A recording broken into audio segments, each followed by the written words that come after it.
Transform fam, I am super excited to share this short class with you guys about my 7 hacks to your summer transformation, okay? So I've got 7 things that I want to talk to you guys about today. I'm going to talk to you about why they're so important in your transformation, and also how to actually implement these ideas into your lifestyle, okay? So I've got notes over here. So if I kind of look over here and look at my notes, that's what I'm doing, okay? So we're going to start with some nutrition hacks. Now, keep in mind, everything that I am going to talk about, well, I shouldn't say everything. A lot of things I'm going to talk about are if you have a goal of fat loss, okay?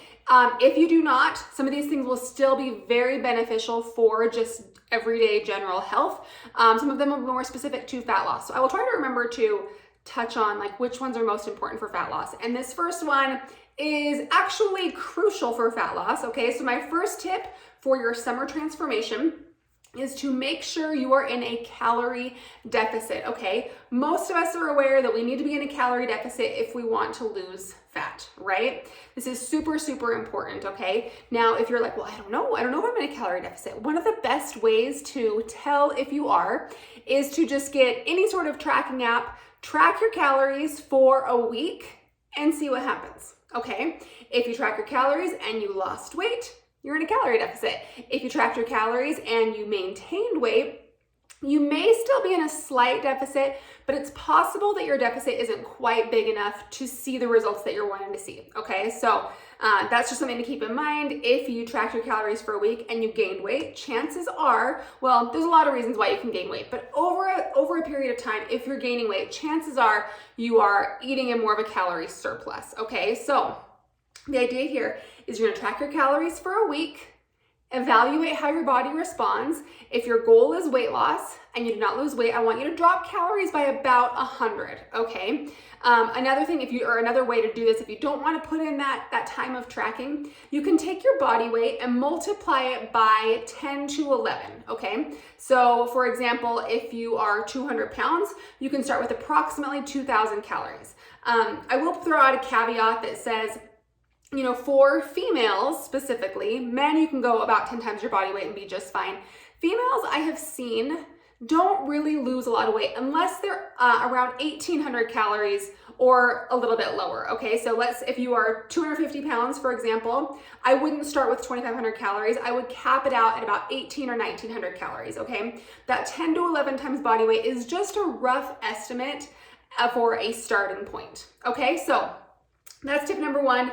Ensure that you're in a calorie deficit if your goal is fat loss, and I gave you 2 tips on ways to put yourself in a deficit or how to evaluate if you are in one, okay? Tip number 2 is make sure you're getting enough protein, okay? Meal replacement shakes are an amazing source of protein. We also have some great whey isolates for protein. You know, you can also include your meats, of course, your eggs, your dairy proteins like Greek yogurt, cottage cheese, beef jerky. If you're a vegetarian, you can use like tofu, tempeh. You can do fish, all sorts of great protein sources out there, you guys. As far as how much is enough, if you are lifting weights, then you want to make sure you're getting at least 0.8 to 0.9 is a range, grams of protein per pound of body weight, okay? So I don't actually have a calculator on me. I don't have a calculator on me. It's on my phone that I'm recording this, but let's say your weight is 200 pounds, or let's just say, nobody's weight is likely 100 pounds, but just for easy math, because it's all I can think of in my head, you're gonna take your weight, let's say somebody's weight was 100 pounds, and multiply it by 0.8, so that'd be 80, 0.8 times 100, to 0.9, so 0.9 times 100 would be 90. So I guess if your weight was 200 pounds, you'd be looking at like 160 or something, it would be 0.8 times 200 pounds. The caveat here is I have found with females specifically, men can go higher protein and their digestive tracts can handle it just fine. I don't love to take females over about 150 to 160 grams of protein. I have found 1, it can be super difficult to get that much protein in. 2, it can sometimes cause some digestive distress a little bit, okay? So that's where I'd set your protein targets. We just talked about calories. Those are great things to track to make sure you are in a calorie deficit and getting sufficient protein, okay? So hack number 3 is your water. Guys, staying hydrated, especially going into those summer months, is going to be so crucial. Like I can't even, okay? So important. If you are even slightly dehydrated, you're gonna have brain fog. Your digestion's not gonna be as great. Your metabolism is gonna be sluggish. You're not gonna get as much out of your workouts. There are so many negatives to being even slightly dehydrated, okay? So how much water do you need? You guys know we here at Transform talk about half your body weight in ounces of water a day.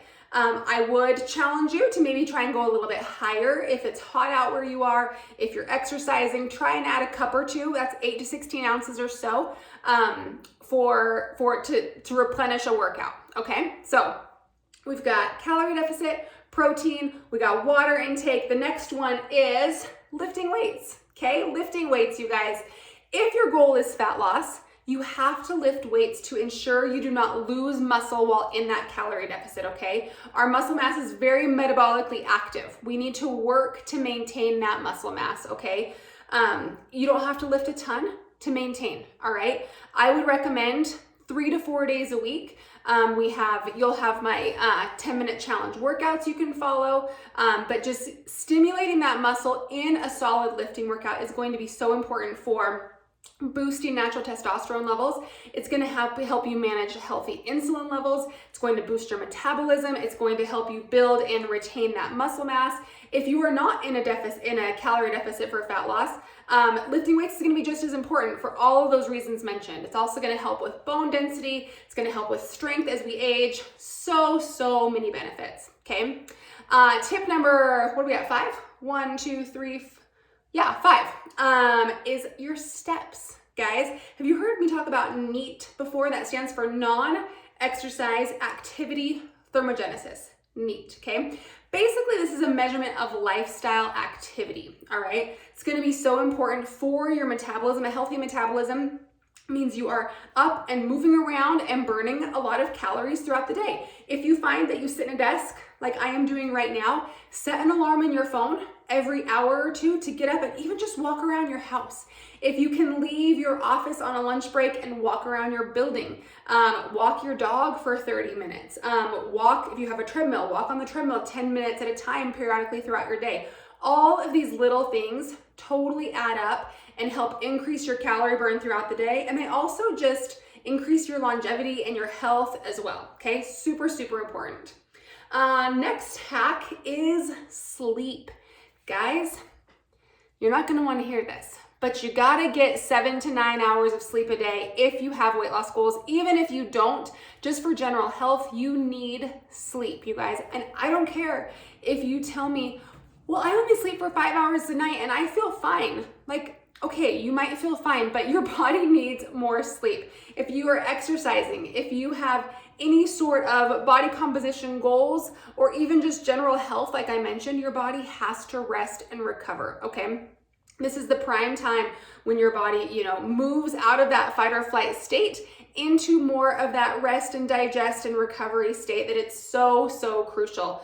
I have the best experience with maintaining my weight or seeing weight loss, if that's my goal, when I'm sleeping 8 to 9 hours a night.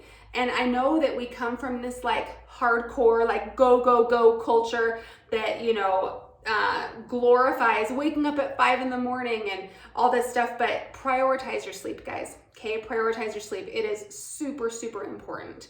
And the last tip is stress management, okay? When your cortisol is high, okay, a little hormone lesson here. When your stress levels are high and your cortisol is high chronically, so let me back up a little bit. Your cortisol is not bad. Cortisol gets a bad rap sometimes, but we need cortisol levels. Low cortisol levels are just as harmful, if not more harmful, than high cortisol levels. So we need that cortisol. The problem is we want it to have a healthy bell curve throughout the day. You want it to spike in the morning, kind of wakes you up and gets you going. And as the day goes on, it should come down and then kind of bottom out at night. It kind of has an inverse relationship with melatonin. So as you get closer to bedtime, cortisol is coming down, melatonin's coming up to help you fall asleep, okay? So the problem is when you live a super high stress lifestyle, which so many of us do, and it's, I'm gonna talk to you about ways you can kind of navigate that. But when you live a super high stress lifestyle, you have to be very conscientious of that, because if cortisol stays high and never comes down, it's gonna make it really, really hard, one, for you to lose weight if that's one of your goals, but also chronically high cortisol can lead to a host of other like diseases. You know, it can lead to high blood sugar, which obviously leads to diabetes. It can lead to hypertension, heart issues, so many issues with chronically high cortisol. So what do you do? Okay, there are so many of our stresses in life that you can't control, right? Maybe you have a stressful job. Maybe you are having issues with relationships, children, family, whatever it is. You know, lots of things we can't control. So what you do is you have to control what you can control, which is your sleep. Okay, some people may not be able to control their sleep, but you do the best you can, right? But some tricks that I like to use to actually help put your body into more of that parasympathetic nervous system state, which is that rest and digest, you know, recovery state, is going for walks outside, spending time in nature, spending time in the sun with the sun hitting your face and your chest and absorbing that vitamin D, meditating. Okay, even 5 minutes a day is fantastic. I'm loving the 10% Happier app right now for meditation.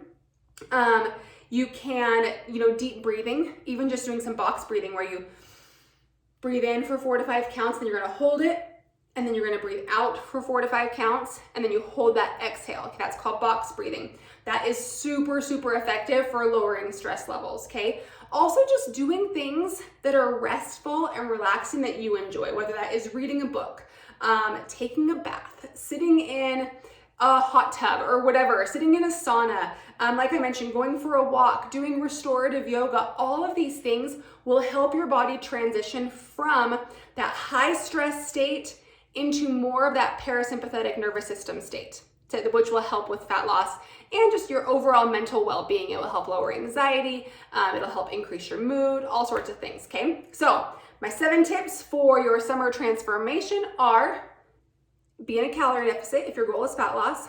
Prioritize protein no matter what your goal is. Make sure you're hydrated no matter what your goal is. Make sure you're lifting weights no matter what your goal is. Get in as many steps as you can. Again, no matter what your goal is, but if your goal is fat loss, get those steps up, at least 10,000 steps a day, ideally, if you can. If you're currently like at 3,000, just work up slow, okay? 7 to 9 hours of sleep, and monitoring that stress and trying to be intentional about lowering your stress levels using those techniques I mentioned, okay? So hopefully those 7 hacks help you guys and you have a great summer transformation.